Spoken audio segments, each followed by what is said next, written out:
as we sit here in late March and early April, you see a lot of contract news. Oh, Mike Gundy got a new contract extension with Oklahoma State. Pat Narduzzi signed a new contract with Pitt. And guys, I couldn't help but think, like, why now? Who is coming to call for these coaches? Like, when you get a contract extension, then in December, I assume that that's because we've renegotiated based on interest from other places. And so, maybe this is a matter of the calendar year. A lot of times when you do research and contact people behind the scenes, they'll say, oh, this has been in the works for a while. But I think I wanted to at least bring to the table here, do you put a lot of value in the way that a program like Pitt, a program like Oklahoma State, and others that may be following suit here in the coming weeks are going to be able to say, are they celebrating their head coach? But did they really need to give a contract extension to these guys? So I think it's an interesting question, right? I mean, there's a couple that to me could come out of this. Number one, who is hiring away Mike Gundy or Pat Narduzzi? I think it's a fair question, right? I mean, do you think those guys are seriously in demand? I feel like Mike Gundy has tried to get every job under the sun since the time I've been covering college football and has ultimately stuck with Oklahoma State. Narduzzi's an interesting one. I think he's a great fit at Pitt. Unintentional rhyme there. But to me, it comes down to ADs are mainly trying to not get fired. And you just had guys make or win their conference title games, respectively, there. Are they the best possible coaches out there? No, but they're pretty good coaches. And for schools like Pitt and Oklahoma State, you feel like, hey, let's lock these guys up. If I lock up a coach who did really well, I'm not going to get fired. If I screw around and be like, I actually think your market value is probably more like $5 million. We know there's not a lot of schools you can really go to. Gundy, you've already kind of played out the job jumping thing. Narduzzi may have some limited appeal. Like, he really is not a fit at every program. If I play that game, which financially, like if I'm a steward of our finances for the athletic department, maybe that's the right game to play. Then I might have an unhappy coach, which, if you manage people, it's not great to have them unhappy. B, if it blows up in my face, even a little bit, if there's any kind of chance of that, I'm probably getting fired. So, because it's going to come back on me, hey, you didn't get that coach renewed. You didn't get him extended. The agent's telling the AD that, hey, man, if you don't get this guy locked up, they're going to can you. And the agent might be right. So I think really the AD here in both cases acts in a self preservation type manner. And I would probably do the same damn thing if I was at AD. Yeah, I mean, I don't think there's that much to it. I think you kind of it's a reward. They won their conferences. It's Pitt got to a major bowl game, had a great season, might have the first quarterback taken in the draft.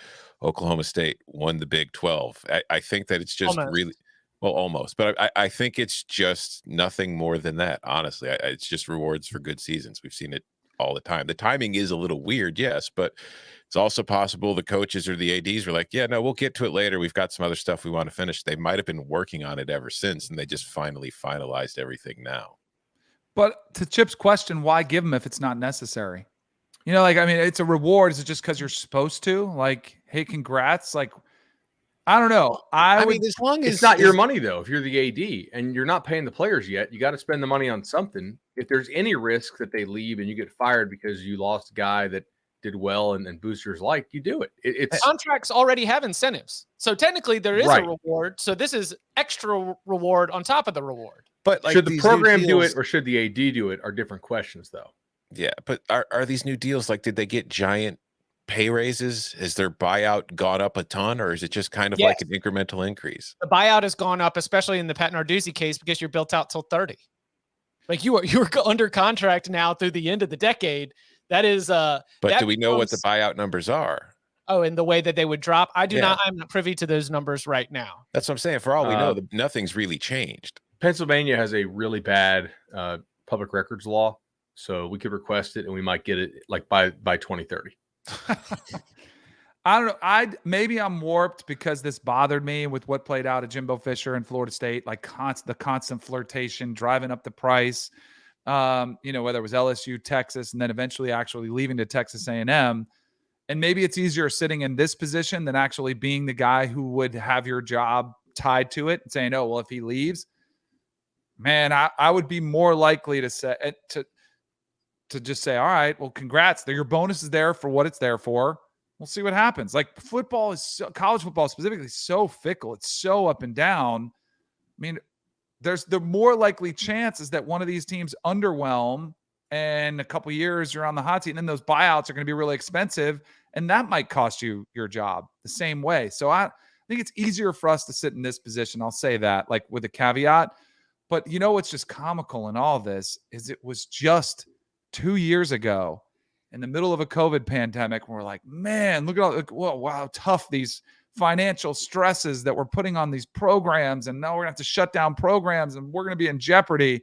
And just 2 years later, we're just giving out, extensions because we can. Because it was BS. Crazy. Mm-hmm.